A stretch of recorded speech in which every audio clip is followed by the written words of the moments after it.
Good evening, ladies and gentlemen. Welcome to Lifestyle with Dr. Moby. I'm Dr. Moby, and today we are honored with one of the great life coach and author. Let's welcome Mr. Mike James. Hello. Thank you so much for having me. And he is from great state of Minnesota. I love Vikings, and I was telling him before. So welcome to my Vikings. Right. Thank you. Okay, well, tell me a little more about yourself. Yeah, so I grew up in Minnesota. I've been here my whole life. Almost moved to California for a short stint, but I didn't want to move away from my nephews. Now they're a little older, so I could probably move. No, I'm just kidding. But yeah, I've been a life coach since 2010, really helping people really untrap themselves and figure out what's going on beneath the stories they tell themselves. And along the way, I've taken a lot of the themes that I've heard from people, where they get stuck, how they get in their own way, where they're blocked emotionally, and I turn them into these stories that are almost like mini ear movies for your soul. So you can, I've got 3.5 albums right now. I'm working on my 4th storytelling album. Called The Secrets of a Life Coach. And each album's got about 12 to 16 stories on there, about 10 minutes long, that really help people feel peace, feel calm, feel clarity. And in the end of each story, you've got fresh options and choices to choose from to, just feel your life instead of just thinking about it. So that's been my life's work. It's been a lot of work, but it's also been a lot of fun. And I'm really in my element when I'm creating these stories and finding the right musicians and the music for them, the sound effects, things like that. So did you want to know about those or about me? Yeah. Cool. Okay. So also tell me a little bit about, how did you start with this project? Yeah. To be honest with you, I was always a very, very creative child. Didn't know what to do with that. Sometimes when you're creative, you don't know what to do with it as a young adult. So I was very self-destructive and, did a lot of drugs, was just very, very unhappy for a long time. And then when I went to life coaching school, I started to really heal myself, all the people that I was working with. I started to be on a self-help journey that I would ask myself the same types of questions. And in 2012, after having mono for a good 9 months, somewhere in the middle there, that mono forced me to slow down. And in the middle of the night, I woke up with this story idea just kind of hanging out there in front of me. And I knew right away, I'm like, that's it. That's what I need to be doing. That's what I've been looking for a long time, what I've been also running from, what's been looking for me. And it was only when I slowed down did I let that come in. And originally there was going to be a book of stories, then a book with illustrations. And then when someone called out to me that I never let them read the stories, I always have to read them to them. I realized they had to be like an actual recording that somebody could listen to on their own. So a lot of people like to listen to them while they're driving, mowing the lawn, cleaning, some people working out, which is interesting to me. I personally need some pumped up music to get myself in the gym and working out. But it really came through slowing my life down and through meditation. And it's not something I could ever think of on my own. It was something that came to me and it just fit just who I am as a person. I love music. I love cinematics. I also love telling stories in my coaching. I think storytelling really helps get interesting points across versus, telling someone what to do, which I can't do anyway. But that's really how I got into that. And it was a journey. It was years of figuring all this out. I make it sound like, it just went like this. And really, in a linear fashion, it wasn't linear at all. It was years of trying to figure out what I'm supposed to do with these stories. And now here I am, 3 albums later, working on the 4th. And some things are really happening, which is fantastic. Like being on your show. This is fun Yeah, to meet wow, people. thank you. Means a lot. Thank you for coming to our show, and a lot of lifestyle. Yeah, we do a lot of lifestyle too. And tell me, this is also very important, and we try to explain and kind of help people understand why lifestyle. So tell me, how can we help people understand that lifestyle is the one they should really focus on, not just one part of Yeah, I will say because it has the word life in there. it. And That's true. if it's true that we only live once, none of us really know the answer to that. But if it's true, why would you not want to live the best life you can? And by that, I think a lot of people think I have to do more or try more or take more on, follow all these roads. When I think to find yourself, you actually have to take off all the things that don't really work for you, that aren't you, that were taught to you, that no longer serve you, um, to find the life that was made for you. And for myself, by weekday, I was, in the gym, really healthy. I was going to college at the time and working a full time job at night. Had my own place. I was pretty healthy on the weekdays, and on the weekends, I would, drink or eat pills and do other stupid things that I wouldn't take back because I learned a lot from them. But I would do all these things, and I realized after a long time I was avoiding myself.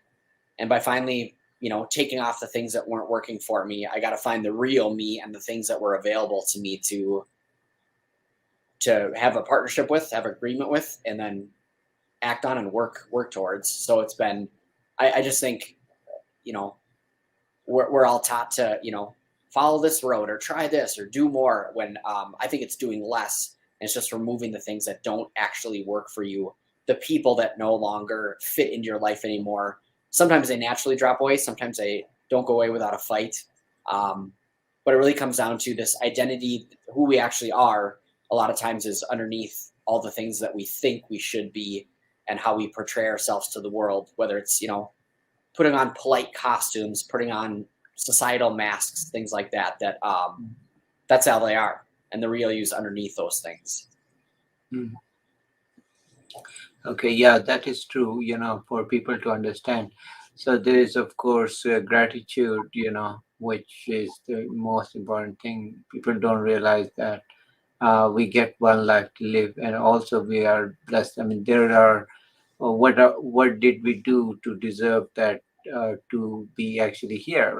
It could have gone other way, that uh, somebody higher above us, whichever belief you have, could have decided, no, I'm gonna give Mike or Moby this, that's it.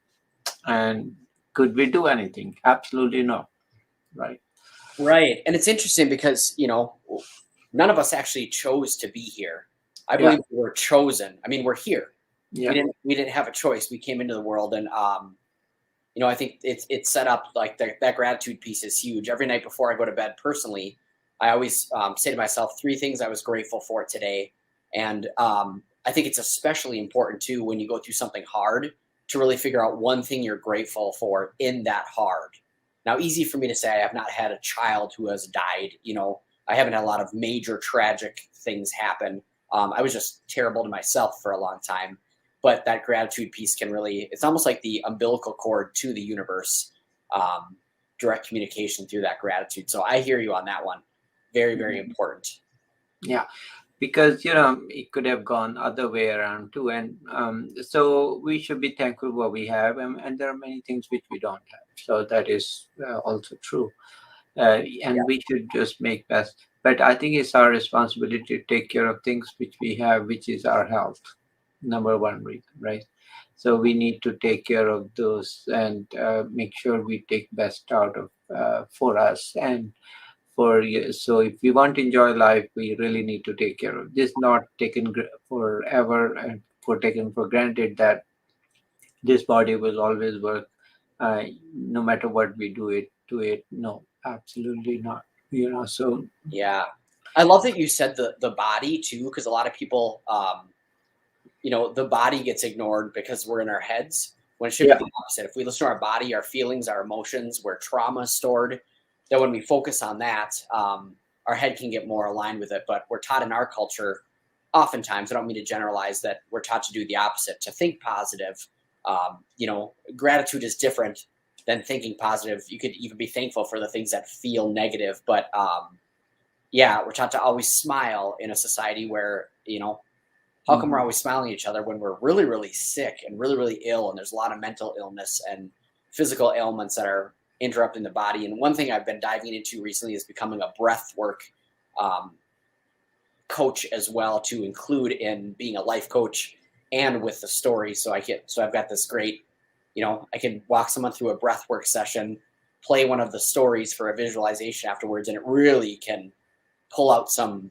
untapped emotions, or at least emotions that have not been tapped into for a long time, and really help with inflammation in the body, and add more oxygen to your blood. It's just, I love, health is such a big word, but the mental, physical, and emotional health is just vital to what we're doing, and super, super important for. And that is true. The both needs to be kind of emphasize both mental health and physical health, so we can't ignore. And that I see a lot of people love talking about spirituality, and that is great thing. I think that really get, but there is an element to physical health too. So so it's not to kind of pinpoint one group or the other, but I've seen usually people who are more into religious side, they tend to ignore their physical health. I don't know why. Yeah, and oftentimes, and I don't mean to generalize or talk Yeah. about anybody else's experience, but if religion is a concept in your head, and often there's some religions out there that taught you to be ashamed of your body, and bodies are disgusting, and sex in general is taboo, and these are all just normal animal things, and we pretend that we're not just another animal in nature. When if we look at the state of the world, like we are, we fight each other, we have wars, we go to battle for things, and I'm not saying we're, every animal and every species is different, but yeah, ignoring the body is dangerous. It's just dangerous because we're seeing how that's turning out. And the body being, yes, pain in our bodies tells us there's something off. It, like, something is asking for attention. Um, and also, that's where our intuition is. That's where our, where you go with the gut. And I find this fascinating, Moby, that, I read in a book recently that the heart electromagnetically knows information 500 times faster than the head. And I'm not understanding why we listen to the head first. Yeah, that is interesting because Yeah, probably head analyzes the input from mostly from the senses. right, Probably the brain, sorry, the brain senses from it, but the heart probably senses your sixth sense or different senses, which is not in your typical. So the eyes and of course all the feedback, the nervous feedback goes there. But you're absolutely right. This could be electromagnetic or your emotions or your things which does not have a sensor is specific, but you do feel. So it's like like mothers feel their pain of their kids even far away. There's no sensor, right. directly. You don't see it, but you can feel it. Okay. So those could be maybe true, So that's Absolutely. so so there are many, I think that makes sense. So, people tend to ignore. So there are different parts of I mean, these senses which we see, eyes, hearing, and skin temperature and so forth. Those are normal senses which everybody has, but I think the other sense you're talking about probably is true. And then that would be either sixth sense or seventh sense, whichever you call them. Yeah. But those are, people have that. And I know that my parents, my mother has. Even I don't talk to them, and they know there's something wrong or something not right about. See, that is so intriguing to me, and yet we're Mm. listening to in our heads, but we have these senses that are so important. And as a baby, when we're little, really, really young, we use those to Mhm. explore, to understand. We cry when we need something. We touch things to feel around our world. And I think a lot of people are unhealthy and dying of loneliness. Like, I think a lot of people are isolated and lonely, especially during the pandemic. That if we take the feeling of loneliness, which is a feeling in your body, and our head wants to run away from it. Whether you might drink it away, you might keep yourself too busy to feel loneliness, you might be around people all the time when no matter what, you're still carrying that with you. But if you actually sit with the loneliness for periods of time, whether it's daily, sometimes you could do this for weeks, but the loneliness starts with you, and you're not lonely with yourself anymore, and you wouldn't feel lonely around other people, and wouldn't feel the need to do all these other things that distract you Mm. from yourself. Yeah, and that's, I think that's where probably, a lot of these electromagnetic and those, I mean, there's a reason we have all the electromagnetic things around us, and then if somehow we do communicate, and then there's a reason, you get, when you are positive, when you're thinking positively, you actually communicate with so many system on so many lines, Yep. that's why being positive, what you said, beside gratitude is one thing, but being positive, optimism and looking forward to, that lights up so many neurons in your brain. And imagine, just it'll be like multiple receptors of frequencies, antennas, which you open up, and then they are catching those positive energies. And if you are negative thoughts, and if you're thinking negative and you are pessimist, then it is going to shut those antennas down, those sensors.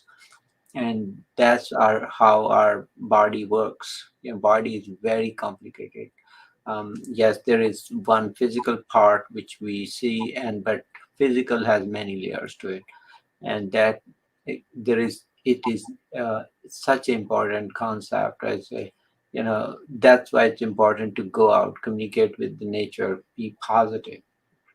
And so those are very valuable advice, and that's why I think we see a lot of animals and birds, they are always outside and seeking those positive energy from the environment. You know, Yeah. they're not on pills. They're not on pills. They're not having this social media either, that you know of and I know. So, and we have seen that if we deprive ourselves from it and we take social media and other things, unfortunately, that does not work like that. You know, Yep. so those positive energy and positivity is very very important. Well, Uh, and when we take something like nature into our homes, like a yeah, cat and a dog, we're yeah, finding like the cats and dogs are now on antidepressants. The cats and dogs now regulate their body temperature because they have clothes on. Sometimes we use them for therapy animals instead of each other, which is fascinating to me. And but yeah, like fresh air, being the sunshine. Again, I learned so much from my dogs. When my dog is angry, he might get angry for a second and then it's gone. Humans, we try to think away the anger and then it just sits in our bodies. And if more gets added to it, more gets added to it if we don't address it, and but we keep thinking around it when it just sits there versus feeling it all the way through, letting it go, and getting back to what my version of healthy is anyway. mm. Yeah, and that is so true. That we have, I think, and more people do, they find this is going to help all of us in move in right direction. And I think that's what lifestyle is about. So it's not just eating healthier, which is part of it, by the way, because there's also one part which I think a lot of people don't pay attention. What is that? There are bacteria, of course, the probiotics, they live in your intestine. Yep. And then there is, so the brain is one system, but the gut is the second brain. Okay. So, and there's a feedback constantly. Imagine, it's very impressive. It has even feedback from that. So so you can well imagine, if your stomach is upset, your mood is not so great either. So, and so there is a constant feedback from those bugs.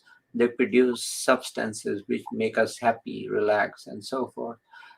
It is amazing that brain, it has just two-way feedback constantly. Despite that, those are, that is the food we eat. So That is why it is very important that everything is, we think it's not relevant, but it is very relevant. So Well, and yeah, I'm glad you brought that up. I talked to a lot of people about their physical health as well, and a family member close to me was worried about um, another family member. Like we think, and he's a child. We think he's got ADHD. Like he can't concentrate. He's having a hard time reading. We think he has to get on pills. I was like, well, maybe. I'm not against medication, and nor did anybody ask me what my opinion is, and that's okay. Um, but have you tried cutting out sugar? I've watched this kid run around crazy while he's eating handfuls of M&Ms, and if that's just sugar going right to your brain, and of course he can't concentrate, he might be even very sensitive more to sugar than other people are, or just sensitive in general. That's how he's reacting to it, and it's like we always want to rush to put a band-aid over something when you could actually heal it. Like just try cutting out the sugar. And the response I got back was, well, he's a kid. Kids should have some sugar. Like, okay, well then you get what you get. But I know if yeah. it was my child, and again, I'm speaking out of turn, and he's not my child, just someone I care about and I'm related to. But I would try everything that I could to see what can work. Find different snacks, find different things that could help him with like the body and the attention span. And sugar is crazy for the body. I'm not saying I never have some. I have ice cream like once a week. Thankfully, I'm not a big sugar person anyway. I like salt, but if I do have snacks and things like that. But yeah, it's amazing. The brain is always communicating with the different organs and different parts of the body. And that is true. I think you brought a very good point. For example, sugar, what people don't understand is natural concept. Yes. So it is not about sugar, it is the natural form of sugar. And I give always example of apple. Okay. So if you squeeze sugar out of it or squeeze juice out of it, then it becomes unnatural. Okay. So so the same amount of sugar mixed with the rough element of the apple, including the skin, there is such a beauty in it. We don't realize that, but there is we cannot make any food like that. No one can build like that. Okay. Right. The food we have is full of concentrated sugar that is not made for our body, by the way. So if you give that, and they have seen that again and again, what it does is raises the sugar so quickly and to whatever level, and then body has to compensate that, and so it's unnatural process. Right. Human body is not made to handle such a big shock of sugar. Okay. And that's where the problem lies, that we have processed these foods to to deliver the maximum impact in the shortest time frame, and the toll it takes on the body is huge. Okay. So Huge. huge, yeah. It is like shock. Your body is like thrown into full speed, and then full brakes, full speed, full brakes. Try to drive car like that, and then you'll say, what kind of driver are you? So then it has to be gentle, very gentle, smooth. Okay. And if we don't do that, then it is a big problem, in my opinion, for the body. So whatever you do, be gentle to your body, you know. And I think that's where they don't realize, and that's why we see such a huge amount of childhood obesity, childhood problems, and so forth, because behavior wise, hyperactivity, everything, because those are, you're feeding kids, or we are feeding kids these unnatural foods. I wish they stay with the original food. By all means, eat as many apple as you want, but eat the whole thing. Don't squeeze the juice out of it. So that's my message, is always the more natural we stay to the natural foods, Yep. making without additives, without all these, the better outcome we have. And I think with industrialization, one of the big problems we have is everything has value. Look at apple, same stands for cucumber, and those the skin they throw, that has a lot of vitamins and everything. so magnesium in cucumber. So those we throw that out. Okay, so and then you want to take multivitamins on top of that is artificial. Okay, Yeah. so this is, I think, what is hurting us the most, the lifestyle. We think that we have made progress in medicine, food, and so forth. Unfortunately, not. You know, if you look many years ago, centuries ago, people were living longer. Who told that they were not living longer? They used to live really long, and they would not have so many sickness as we have. And the whole idea is because it's not we did something big in terms of look at the pandemic too, 1900s, 500 plus deaths. 2020, same amount of death. Okay, with the progress worse. Okay, population far more. So I think if you look at, what it tells is that the basics never change. So Yep. number one deaths for reason for pandemic or any of those was your health. So if you are way overweight and you had multiple blood pressure issues and everything else, then your chances of dying way outweigh. Doesn't matter what pills you take. Okay. So, I Yeah. mean, so those basically it comes down to your health, your lifestyle, your health, and this will remain same for next 1,000 years, and also always will be remain same. Comes down to your health only.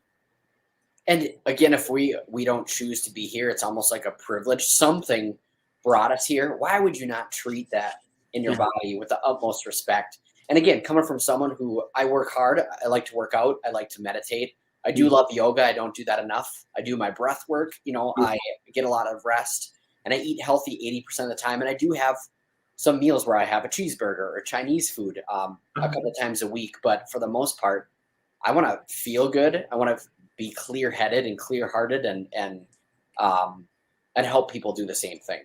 Mm. Yeah, and that is actually very. So, any final thoughts you have for our audience? Yeah. Again, if it's true, you only live once. Take care of yourselves, Mhm. and mentally and emotionally, start asking questions if you're not feeling happy. Um, and pay attention to your body physically. Your body will show you through aches, through pains, through sometimes some of us need to stretch more. We're always pushing, but we're not getting enough pull. But my only advice, and I don't like to hand out advice when I coach, but listen to your body. Your body is always telling you when things are off, and don't move around so fast with your head. Your head will listen to the body when you have got that body wisdom. And again, if we know 500 times electromagnetically faster through our heart information, I personally would rather trust that than the head. Yeah, because the head could be limited by just the input and output from your senses, which are, can be easily deceived, by the way. And So that is true. Listen to your heart, listen to your body, and stay positive. I think you had great message. Stay positive. That is such a big thing. Somehow it kind of generates so much positivity and connection with the outside world, which is like really can bring, in my opinion, miracles. Type situation, when you are positive, just the hope, the positivity, I'm sure you read that experiment which they did, I think, in 1960s. They put a few mice in water, and they pretty much drowned right away, and they within few hours, and then they pull one out a little bit to give them hope that there could be survival. yes, So guess how much they lasted fighting?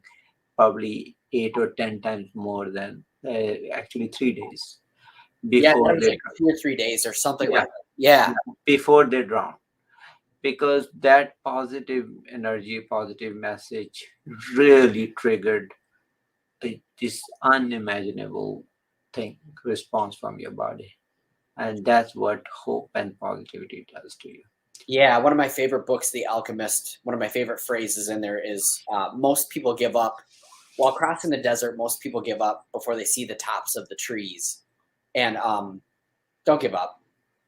Keep Yeah, pushing. so, I mean, even if you don't see, just still keep walking and you will be fine. Right. Yes. Many times do we see light at the end of the tunnel? Not really, but we hope that there is, and then that hope keeps going, and finally we do see. And that's I have seen many times, and that's what I would recommend everybody to stay positive and keep watching our show. And where they can find your show, sir. You can go to mikejamesnow.com if you want to check out the storytelling albums. I don't actually have a show right now.